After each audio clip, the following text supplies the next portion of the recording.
Guys இந்த bed வந்து பார்த்தீங்கன்னா நம்ம ஈரோடு மாவட்டம் பெருந்துறையில் ஆர்டர் கொடுத்துருக்காங்க. இது வந்து ரீஒர்க் பெட்டு, பழைய பெட்டை வந்து இலவமஞ்சள் பெட்டை ரீஒர்க் செஞ்சு புது பெட்டாக மாற்றி கொடுக்க தரோம். இந்த பெட்டில் வந்து பார்த்தீங்கன்னா ஆர்டர் வந்து பார்த்தீங்கன்னா சனிக்கிழமை வந்து நேற்று ஆர்டர் கொடுத்தாங்க. வெள்ளிக்கிழமை ஆர்டர் கொடுத்தாங்க.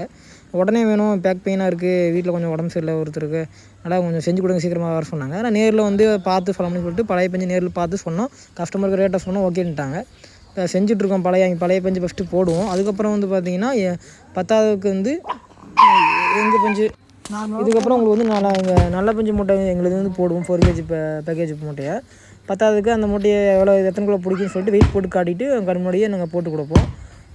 போட்டு கொடுத்ததுக்கப்புறம் பெட்டு முடிஞ்சதுக்கப்புறம் கஸ்டமர்கிட்ட கொடுத்துட்டு பேமெண்ட் வாங்கிட்டு கிளம்பிடுவோம். இதேமாரி உங்களுக்கும் ரீஒர்க் பெட்டு இலவமஞ்சள் பழைய பெட்டு இருந்துச்சுன்னா எங்களுக்கு கான்டாக்ட் பண்ணுங்கள். நீட்டாக ரீஒர்க் பண்ணி கொடுப்போம். இதேமாரி பெட்டு இருந்தாலும் பழைய பெட்டு எந்த பெட்டை தான் கூப்பிடுங்க, இப்போ நீட்டாக பண்ணி கொடுக்கலாம். கீழே நம்பருக்கு கம்பெனி நம்பருக்கு தரோம். டிஃபென்ஸில் நீங்கள் கால் பண்ணிங்கன்னா உங்களுக்கு இதேமாரி பெட்டு நாங்கள் வீட்லேயே வந்து செஞ்சு கொடுப்போம். அது என்ன பெட்டு ஒரு ரேட்டு, அதுக்கப்புறம் அங்கே வந்து செய்கிற ரேட்டு கொஞ்சம் சேர்த்து வரும். பழைய பெட்டு கொஞ்சம் ரேட்டு சேர்த்து